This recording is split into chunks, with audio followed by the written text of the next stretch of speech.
Leaving Islam, converting to another religion, is punishable by death, at least in the eyes of fundamentalist Muslims. Scholars still argue over exactly what the Quran says. But it is a simple fact that the roughly 200 Muslims who convert to Christianity every year here in Germany are subject to all manner of harassment, including death threats. Many of them suffer in silence, others are more open about it, like the small community of converts we visited in the western city of Cologne. Some members of this congregation are risking a lot to attend this service. A number of former Muslims belong to Cologne's only Turkish Christian community, and they fought hard for the right to be here. More than 40 families have joined Hasta of Çorlu's parish over the last 15 years. They're well aware that many Muslims have a hard time accepting the fact that there are converts from Islam to Christianity. Converts come under a lot of pressure from the Muslim community. Özgür originally came from eastern Turkey. His parents threatened to kill him when he renounced Islam in favor of Christianity. My father always said he would kill me. My mother would cry, and we would argue incessantly. We have been Muslims for generations, he would say. How could you become a Christian? It's unacceptable.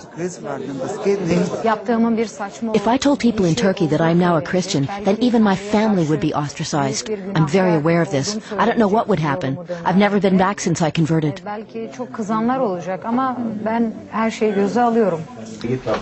The church website has fielded threats, and most church members are afraid to criticize Muslims. They simply want to concentrate on their faith. It's partly self-protection. Mina Ahadi, a political activist from Iran, is a high-profile former Muslim. A year ago, she went public about the right to not belong to any religion. She regularly meets with other ex-Muslims in Cologne. Afraid of attacks, the group gathers in a different place every week. Over 400 German ex-Muslims have joined Ahadi's initiative, which seeks to keep politically motivated Islam from interfering in matters of private faith, a problem even in Germany. For weeks, she needed police protection after receiving death threats from religious fundamentalists.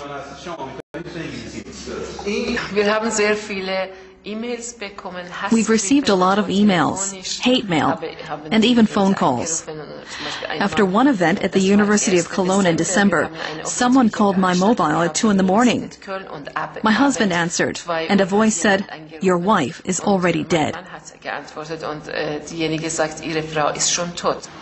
Muslim groups in Germany don't feel responsible. They say they respect the German constitution and basic rights, and that the Quran allows people to change faith. They deny any knowledge of fundamentalists intimidating converts to Christianity.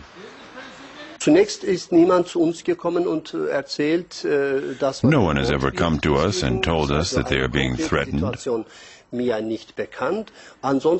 I have never actually encountered this situation. In the mosques, we teach that Islam is a religion that condemns violence in the name of faith.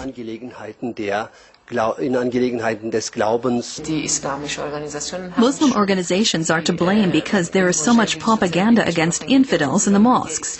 They believe that you cannot leave the Islamic faith, and that if you're once a Muslim, you're always a Muslim. So what we have done is a sin. Islam is incompatible with religious freedom, says Nazim Ben Iman. He used to be a radical Muslim. Today he's an equally radical Christian and a missionary too. He thinks the German government is making a mistake by seeking dialogue. Those involved need to have their say about how it feels to be persecuted by the Muslim community. People only ever want to talk about integration and whether it's working and so on. But that means that certain issues are simply overlooked.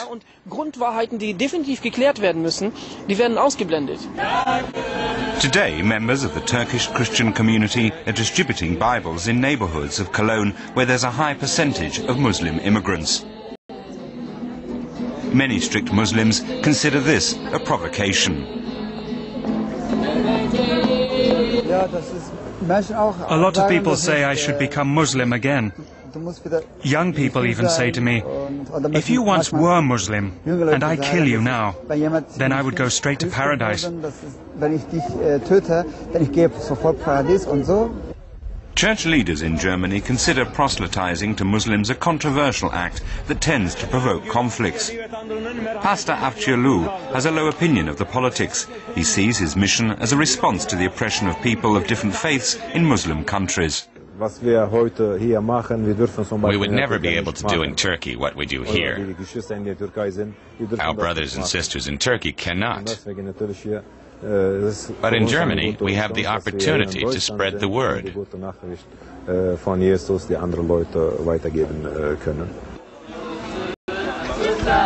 All they're doing is handing out Bibles. But this amounts to a call for the right to choose what they believe in. A call they hope the Muslim community in Germany will soon start to heed.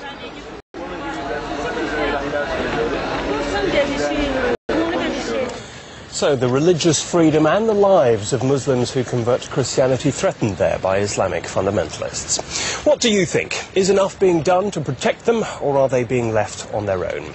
Give us your views in our website forum. Should governments do more to protect people who leave Islam? You'll find all you need to get involved in that debate at this address on the internet, dwl.de/people and politics.